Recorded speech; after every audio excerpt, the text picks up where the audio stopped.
வணக்கம் மக்களே. இன்று நாம் காண இருப்பது கந்தபுராணம் பகுதி 18. தலைப்பு மகேசனின் அன்பு கட்டளை. உபேந்திரனின் கண்களிலிருந்து 2 பெண்கள் தோன்றினார்கள். அவர்களில் ஒருத்தியின் பெயர் அமுதவள்ளி, இன்னொருவரின் பெயர் சுந்தரவள்ளி.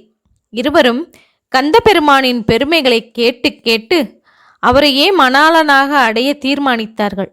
தந்தையான உபேந்திரனிடம் தங்கள் விருப்பத்தையும் தெரிவித்தார்கள். கந்தபெருமானை அடைய தவமிருக்க ஆசைப்படுவதாக சொன்னார்கள். பிறகு தந்தையிடம் விடைபெற்று கொண்டு நாணல் காட்டிற்கு சென்று சகல ஆடை ஆபரணங்களையும் களைந்துவிட்டு மர உரி தரித்து உடல் முழுவதும் வெந்நீர் அணிந்து முருகனை நோக்கி தவத்தில் அமர்ந்தார்கள். நீண்ட காலம் கடும் தவம் செய்த பிறகு ஒரு நாள் கந்தபெருமான் அமுதவள்ளி சுந்தரவள்ளிக்கு காட்சி தர விரும்பி அவர்கள் முன் தோன்றினார். கன்னியர் இருவரும் முருகப்பெருமானை கண்டு பேரானந்தம் அடைந்தார்கள். அவரை வலம் வந்து வணங்கி தங்கள் விருப்பத்தை தெரிவித்தார்கள். அழகிய மங்கையரே, உங்கள் விருப்பம் நிறைவேற சில காலம் காத்திருக்க வேண்டும். அமுதவள்ளியே, நீ தேவேந்திரனும் சென்று அவரின் மகளாக வளர்ந்து வா. சுந்தரவள்ளியே, நீ பூலோகம் சென்று சிவமுனிவரின் மகளாக இரு. தக்க சமயம் வந்ததும் உங்கள் இருவரையும் முறைப்படி திருமணம் செய்து கொள்கின்றேன் என்று கூறி முருகப்பெருமான் கையிலைக்கு சென்று தாய் தந்தையர் அருகில் அமர்ந்து கொண்டார். அப்போது சூரபதுமன் முதலிய அரக்கர்களால் தொல்லைப்பட்டு வரும் இந்திரன் முதலான தேவர்கள் தங்கள் துயரம் இன்னும் தீராததை கண்டு வருந்தினர். மீண்டும் பரமேஸ்வரனை தரிசித்து தங்கள் குறைகளை தெரிவிக்க கைலைக்கு வந்தார்கள். நந்தி தேவரை வணங்கி பரமேஸ்வரரை தரிசிக்க அனுமதி கோரினார்கள் இந்திராதி தேவர்கள். தேவர்களே, இது பரமேஸ்வரனை தரிசிக்க சரியான சமயமல்ல. நீங்கள் இங்கேயே தங்கியிருங்கள். சமயம் வாய்த்தபோது தெரிவிக்கின்றேன் என்று அவர்களை சமாதானப்படுத்தி அங்கேயே தங்கச் செய்தார் நந்திதேவர். பார்வதியும் பரமேஸ்வரனும் கந்தபெருமானை கட்டி அணைத்து முத்தமிட்டு அவனை பாராட்டினார்கள். ஆறுமுகனை தங்கள் இருவருக்கும் மத்தியில் உட்கார வைத்து கொஞ்சினார்கள். நீண்ட காலம் காத்திருந்தும் பரமேஸ்வரனை தரிசிக்கும் வாய்ப்பு கிட்டாததால் தேவர்கள் மீண்டும் மிகவும் வருத்தமடைந்தார்கள். மீண்டும் நந்திதேவரை அணுகி தங்கள் குறையை சொன்னார்கள். அவர்களை சமாதானப்படுத்திவிட்டு பரமேஸ்வரனிடம் அனுமதி பெற்று வர உள்ளே சென்றார் நந்திதேவர்.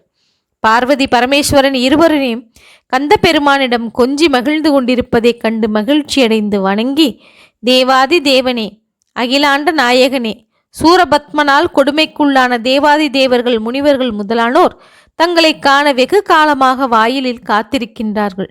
அவர்களை தங்கள் தரிசனத்திற்கு அனுப்பி வைக்கலாமா என்று கேட்டார். பரமேஸ்வரன் பார்வதி முருகனுடன் அமர்ந்த நிலையிலேயே முனிவர்களுக்கும் தேவர்களுக்கும் தரிசனம் அளிக்க விரும்பினார். அதனால் அனைவரையும் உள்ளே அனுமதிக்கச் சொன்னார்.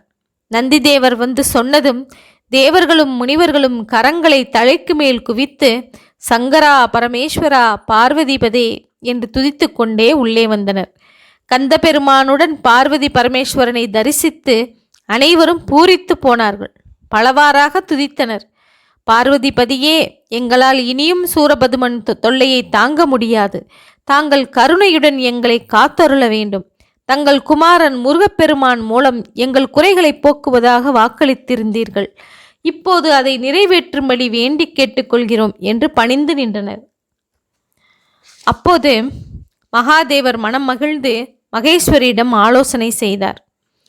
குமரனை மார்புடன் தழுவி, சுப்பிரமணியா, உடனே புறப்பட்டு சென்று தேவர்களுக்கும் முனிவர்களுக்கும் தொல்லை கொடுத்து துன்புறுத்தும் கொடியவர்களான சூரபதுமன் முதலானோரை அழித்து வெற்றியுடன் வா. உனக்கு எக்காலத்திலும் தோல்வியே ஏற்படாது என்று ஆசீர்வதித்தார் மகாதேவர். 11 ருத்திரர்களை 11 ஆயுதங்களாக உருமாறச் செய்தார். எத்தகைய கொடியவரையும் வாட்டி அழிக்கக்கூடிய வல்லமையுள்ள தோமரம், கொடி, வாள், குலிசம், பானம், அங்குசம், சண்டாயுதம், சமலாயுதம், கோதண்டம், ஈட்டி, புரச்வதாயுதம் ஆகிய அந்த 11 ஆயுதங்களையும் 12 கையனிடம் கொடுத்தார்.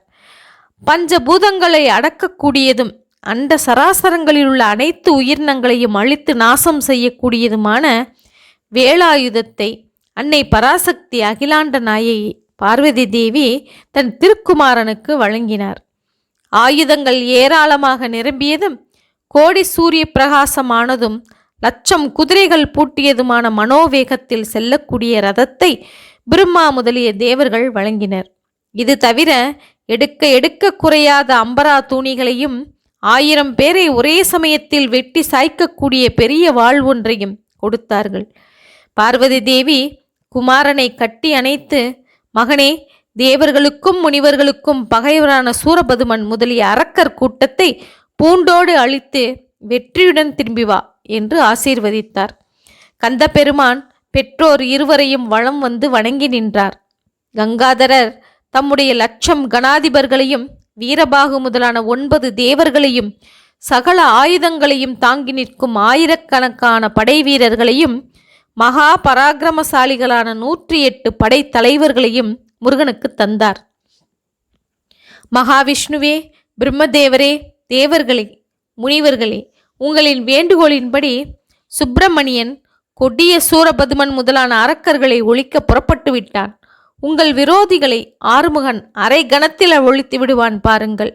கந்தனின் வீரப்பராக்கிரமத்தை நீங்களே கண்டுகளிக்கப் போகின்றீர்கள். இனி கவலையின்றி நீங்கள் வாழலாம் என்று கூறி முருகனை வாழ்த்தி விடை கொடுத்தார். அப்போது தேவர்களும் முனிவர்களும் ஆனந்த கண்ணீர் விட்டு கூத்தாடினார்கள். வானத்தில் மங்கள வாத்தியங்கள் முழங்கின. மலர் மாறி பொழிந்தது. மலர் மாறி மாதிரி பொழிந்தது. ஓகே மக்களே, இதன் தொடர்ச்சியை அடுத்த காணொளியில் காணலாம். நன்றி, வணக்கம்.